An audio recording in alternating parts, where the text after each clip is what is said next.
have one more speaker before the panel, Joerg Fabri. He's a consultant and banker and represents a little bit the money side. And he has a big background in the energy business, working for some of the big utilities, but now he has a story on wind power. Thank you. Thank you, Jan Michael, for the introduction, and a warm welcome to everybody joining this exciting event here in Berlin. So I'm actually focusing on wind power, and for good reasons. I believe wind power will be the backbone of the new energy supply, and I will give you some fundamental insight why I think this will be the case. And second, I will give you some insight about operational and practical topics of wind power, because it's about making things happen, not only sticking to theory. So first of all, let's think, why is it so necessary to think more intensive about renewable energy, about other energy supply? The background is that we have a growing energy demand on a global basis, which is driven by the growth of population, in particular in Asia. And for plenty of reasons we cannot pursue with our current energy policy, we have to change dramatically.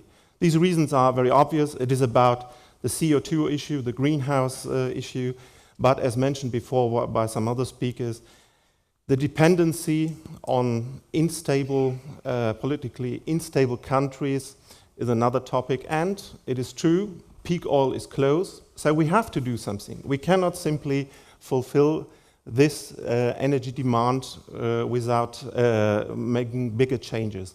And indeed, if we talk about this, we talk about two things. We talk about the top line, how can we get new energy to add to the portfolio, and second, we are talking about energy efficiency, to use energy more efficient. In this presentation, I will focus just on the supply side. Forgive me this for time reasons. So this is a big picture. If we now look on the portfolio of the energy supply, this is a projection which you might think is too conservative. Okay, but it is from the International Energy Agency, and they think that we will have about 27.6% renewables in 2030. And if we look on the breakdown of renewable energy, we think it is a diversified portfolio. We have hydropower, biomass, wind, but we have to be realistic. Hydropower is already vastly exploited, so there's not much more growth in hydropower, except some specific areas like the Carpathian Mountains, but in Western Europe it is mostly exploited because it is so cost effective. This is the cheapest renewable energy. And if you look on the annual growth, it is vastly driven by wind. Without wind power, the number will be much, much, much smaller. All the other contributions are valuable, are respectable, but without wind power, it will be all nothing. So we have seen that in some countries of the European Union, already today, renewable energy is a very important source of energy supply. If you take Austria and Sweden, for example, this is simply driven by natural prerequisites. It's about hydropower. They have a good supply of hydropower.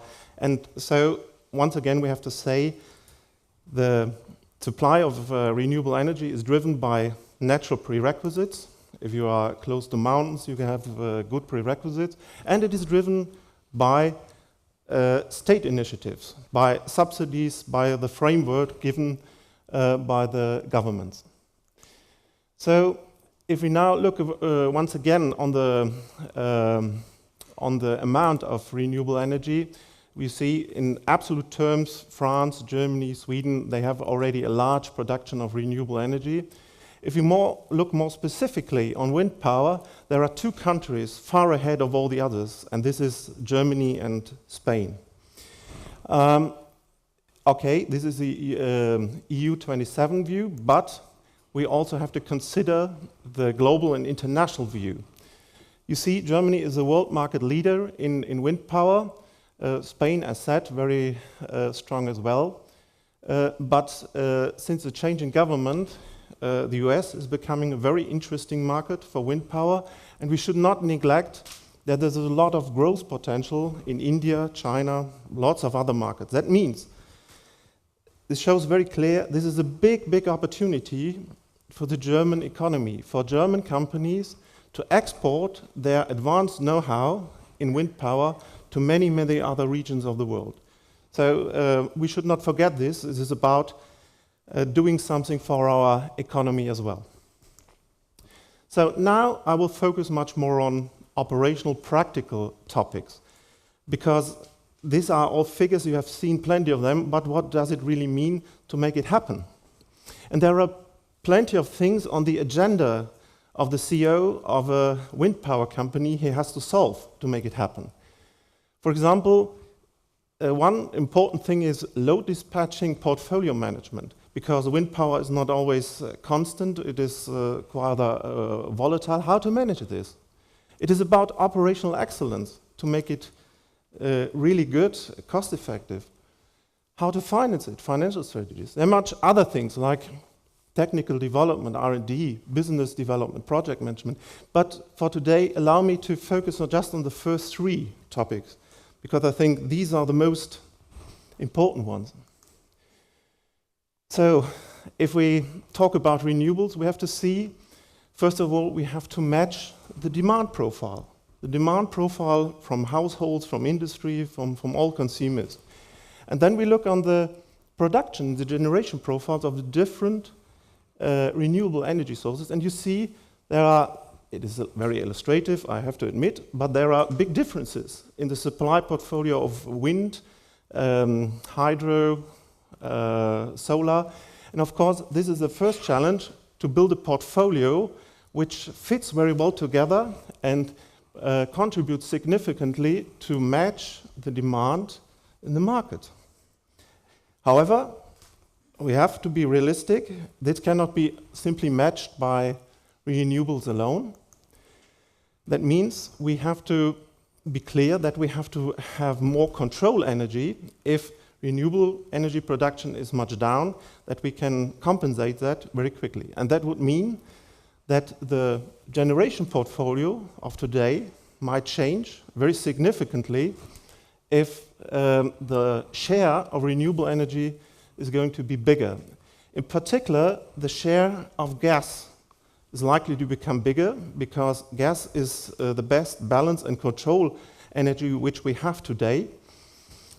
You can use gas-fired power plants like motors, like engines. You can speed it up when needed, and you can slow it down if not needed. Of course, the gas infrastructure can be used for biogenic methane as well. So over the longer run, we may be able to replace the gas, the natural gas, by biogas as well. So another point which is very important is operational excellence. In the very early days of renewables, of wind power, some expectations have not been fulfilled. So the experience was simply that the operating cost of running wind power plants were much higher than expected. And the real reason was that, for example, maintenance and repair was much, much underestimated. So we are still a little bit in the learning curve of this industry, and that means we are now approaching a very professional level to run such wind power units. So that means we have to look very carefully on these key performance indicators and have to manage it professionally. That means over the longer run, we will have companies who make good profits out of wind power assets and others who fail to do this. And the difference is simply how to manage it, how to do it. So it is now a new area. It is not trial and error anymore. It is going to be very professional business. I can skip this for a while. Another important point is that also in wind power, we are not yet in a really mature technological stage. It means that also there, we should be aware that much more technological development can create much better results. This is just an example from a company which we own ourselves, EU Wind. And just as an example, the principle is that the design of the rotors creates better efficiency, that's the one thing, less noise, lower scale, so better acceptability, and, as said, operational excellence is important. Maintenance and repair costs are much lower because lots of the technology is no longer in the rotor, it is down on the earth and can be maintained much easier. So this has not yet come to an end. It's important to invest in R&D. So another important point to make things happen is simply financing. And we have to differentiate in two perspectives. One is internal funding. This means that the investment in wind power and renewables has to come from internal cash flow. And that is indeed what many large energy companies are doing today. If you look on the investment plan of the E.ON Group, of the RWE Group, you certainly see that they are reallocating a lot of the cash flow coming from their traditional energy business into new energy. Large volume of the E.ON Group investment is going to this sector. But of course, if you look on pure renewable energy groups, they have to have a portfolio as well. Some developed assets which create the cash flow to invest in new assets. This is the internal perspective, but of course, external funding is another very important topic. And there are plenty of private equity investors and funds already on the market who have raised particular interest in such technologies and renewable energy. And sorry, I could not integrate everybody who's in the room to this list. This is a much longer list, of course. I personally am involved in this as well, the CO2 reduction fund, as said, not only looking on renewable energy, but also looking on energy efficiency. So what is important to make these projects happen is that there is a clear project development agenda, which means that there is a lot of interaction, cooperation needed between different disciplines and actors. The process is starting with strategy, identification of opportunities.